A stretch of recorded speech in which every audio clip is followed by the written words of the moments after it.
ہم نے اسلام کو اپنی مرضی سے نہیں بلکہ ہم اسلام کی مرضی سے ہیں۔ یا ہمارا سب سے پہلا شیعت کا عقیدہ عقیدہ توحید لوگوں میں سے سب سے بہتر، کیونکہ ہم نے اللہ نشانی سے نہیں علی کی پیشانی سے ڈھونڈا۔ علی کے جھکتے ہوئے سر نے بتایا ہے کہ سجدہ کس سے ہو رہا۔ ہمارا عقیدہ توحید سب سے بہتر، ہمارا عقیدہ توحید سب سے جدا۔ ہم اللہ کو وحدہ لا شریک سمجھتے ہیں، بے مثل و بے مثال سمجھتے ہیں، خالق کے کون و مکان سمجھتے ہیں۔ ہم نے اللہ کو بھی مانا ہے تو حجت کے ذریعے سے، ہم نے اللہ کو بھی مانا ہے تو معصوم کے ذریعے سے، کیونکہ دیکھنے میں وہ آتا نہیں، سمجھنے میں وہ آتا نہیں، سونگ وہ سکتے نہیں، وہ اللہ حواس خمسہ میں سے کسی ایک حص میں بھی نہیں آتا۔ آل محمد نے ہمیں بتایا کہ اللہ ہے۔ لوگوں کے توحید ماننے کے طریقے اور ہیں، ہمارے اللہ ماننے کا طریقہ اور ہے۔ لوگوں نے اللہ کو مانا تو نشانیوں سے ماننا، نہ اللہ دکھائی دیا نہ اللہ سنائی دیا۔ جب ہم نے ان سے پوچھا کہ تم نے اللہ کو کیوں مانا، انہوں نے کہا چند نشانیاں بتاتی ہیں کہ اللہ ہے۔ ہم نے کہا وہ کون سی نشانیاں ہیں؟ انہوں نے کہا سورج نکل کے بتاتا ہے اللہ ہے، ہوائیں چل کے بتاتی ہیں اللہ ہے، بارش برس کے بتاتی ہے اللہ ہے، رزق تقسیم ہو کے بتاتا ہے اللہ ہے۔ تو میں انتہائی اہل علم احباب کے سامنے معافی مانگ کے کہوں گا، جن نشانیوں سے لوگوں نے اللہ کو ڈھونڈا ہے، یہ کام اللہ خود نہیں کرتا۔ اللہ نے ان کاموں کے لیے فرشتے رکھے ہوئے ہیں، ہوائیں فرشتے چلاتے ہیں، بارش فرشتہ برساتا ہے، میکائیل رزق تقسیم کرنے کے لیے آتا ہے، اسرائیل روح قبض کرنے کے لیے آتا ہے۔ اور جو فرشتے یہ کام کرتے ہیں وہ علی کے دروازے پہ کبھی درزی بن کے، کبھی بھکاری بن کے، کبھی فقیر بن کے، کبھی یتیم بن کے آتے ہیں۔ اب ہم سے پوچھ کے ہم نے اللہ کو کیسے پہچانا؟ جب علی کا سر سجدے میں جھک جاتا ہے تب پتہ چلتا ہے یہ علی اور ہے، وہ علی اور۔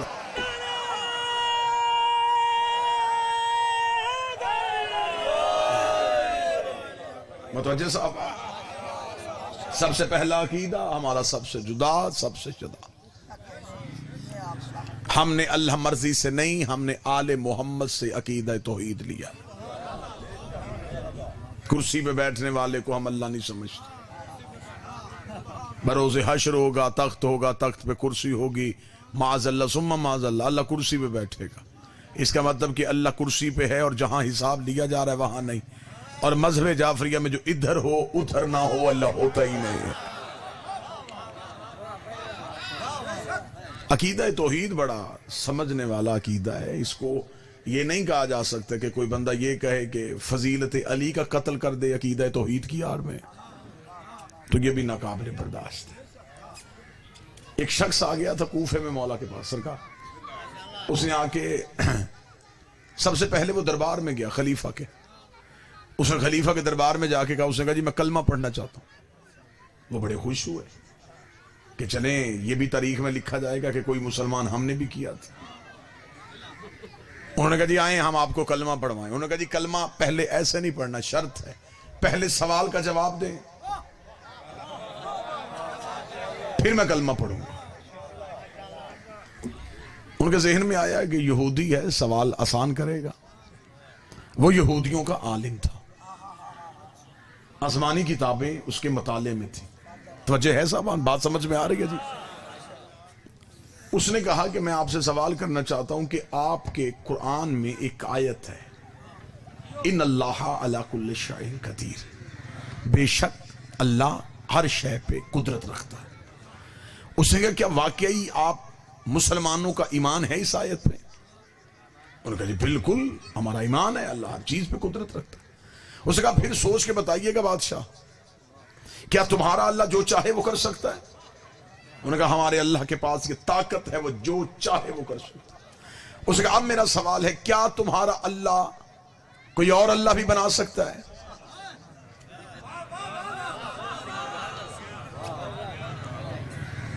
اب بادشاہ خاموش، اگر کہے نہیں بنا سکتا تو وہ کہے گا وہ کل شیء قدیر کیسا، اگر کہے بنا سکتا ہے تو وہ کہے گا وہ وحدہ لا شریک کیسا۔ یہ بات تاریخ کی بات ہے، میں پوری ذمہ داری کے ساتھ آپ کو کیا تمہارا اللہ کوئی اور اللہ بنا سکتا ہے؟ بادشاہ خاموش ہو۔ اس نے وہ درباری مولویوں کو بلایا جو سرکاری خزانے سے تنخواہ لیتے تھے۔ جنہیں اسی کام کے لیے رکھا گیا تھا کہ دین دینا ہے علی کے بغیر. تم نے ہر سوال کا جواب علی سے نہیں پوچھنا، اپنی مرضی سے دین دینا. انہیں بلایا گیا، انہوں نے کہا جی یہودی سوال کر رہے ہیں. انہوں نے کہا کیا سوال ہے؟ انہوں نے کہا یہ سوال کر رہے ہیں کہ تمہارا اللہ کوئی اور اللہ بنا سکتا ہے. وہ جو علماء کی ٹیم تھی وہ پریشان ہوئی. انہوں نے کہا جی اسے 3 دن کا ٹائم دیں، 3 دن میں ہم جواب ڈھونڈتے. بادشاہ نے کہا اگر ابھی دینا ہو، انہوں نے کہا پھر علی کو بلانا پڑے گا. اگر ابھی اسی موقع پہ جواب چاہیے تو پھر علی کو بلانا پڑے گا. اس کا نہیں، علی سے سوال کا جواب نہیں لینا، ہم نے خود سوال کا جواب. انہوں نے کہا پھر 3 دن کی مہلت دے، کچھ دیکھتے ہیں، کچھ سوچتے ہیں، کچھ جواب تو نکال لیں گے. 3 دن کی مہلت ہو گئی. تیسرے دن کو وہ یہودی سب سے پہلے دربار میں آ گیا. اس نے آ کے کہا جی ہاں جی سوال کا جواب دیا جائے، توجہ صاحبان مکمل رکھیے گا. بادشاہ نے علماء کو بلایا، ہاں بھائی اس کے سوال کا جواب تیار ہے؟ انہوں نے کہا جی بالکل تیار ہے. اب جو بندہ ذہنی طور پہ مجلس میں ہے وہ جملے کا لطف لے گا. کیا جواب ملا؟ انہوں نے کہا اس کا جواب یہ ہے کہ اسے قتل کیا جائے گا. بات سمجھ آئی ہے یا نہیں آئی؟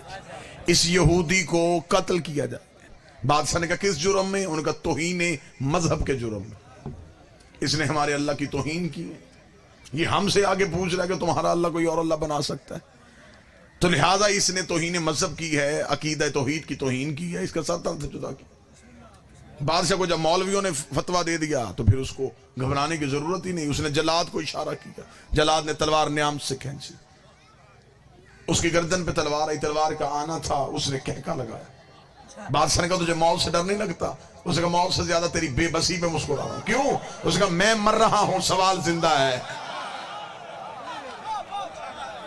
کتنا اچھا ہوتا تو یہ موت سوال کو دیتا. میں مر رہا ہوں، سوال میرا زندہ ہے. ابھی تو میری لاش دربار سے باہر پھینکے گا، لوگ پوچھیں گے اس سے کیوں مارا؟ تو وجہ بتائے گا. وہ وجہ ایک کان سے دوسرے کان میں جائے گی، دوسرے سے تیسرے میں جائے گا. ایک دن میرا سوال مذہب بن جائے گا، میں اس مذہب کا بانی ہو جاؤں گا. تو نے مجھے ہمیشہ کے لیے زندہ کر دیا. بات سے پریشان ہو گیا. اس نے جلال سے کہا تلوار ہٹا، یہ تو مزید بدنامی ہوگی. تلوار ہٹ گئی. اس کا پھر مجھے سوال کا جواب دو. 2 علموں کے درمیان ہوں، حوالے کے ساتھ، تاریخی ذمہ داری کے ساتھ گفتگو. آخر اپنی ندامت کو چھپانے کے لیے حکومت وقت نے یہ فیصلہ کیا کہ ہم اس آیت کو قرآن سے نکال دیتے. علی کے دروازے پہ نہ گئے، قرآن سے آیت کو نکالنے لگے. آیت پہ چھری چلنے لگی تھی، یا دربار کے کونے سے ایک بوڑھا جوان اٹھ کے کھڑا ہو گیا. 4 یا 6 ہاتھ اٹھے ہیں. میں نے بوڑھا جوان کہا، بندے پریشان ہو گئے. اس نے کمر سیدھی کی، منا اہل بیت کا تمغہ اس کے سینے میں سجا ہوا تھا.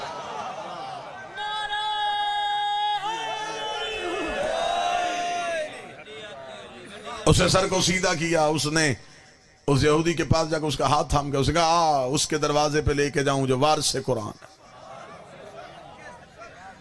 آگے آگے اپنی جھکی ہوئی کمر کے ساتھ اپنی نگاہوں سے صراط مستقیم کا تعین کرتا ہوا سلمان بڑھنا شروع ہوا.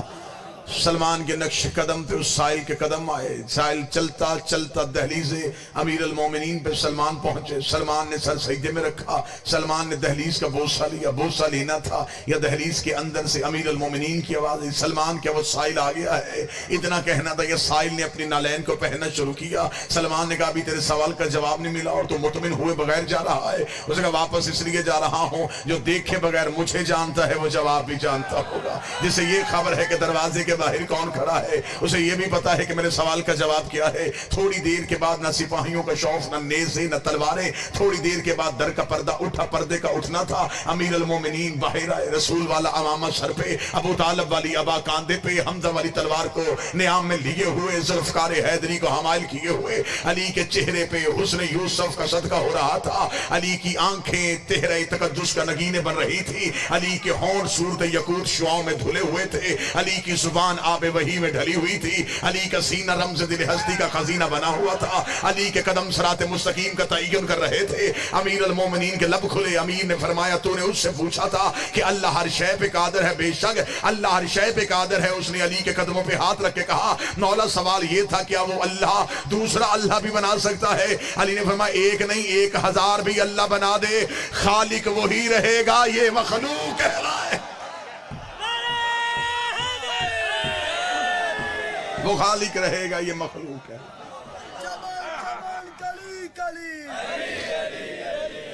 نگر گلی گلی، یا علی علی، جدر جدر ہوا چلی، ولی ولی وسی وسی، علی علی، نعرہ حیدری، یا علی یا علی یا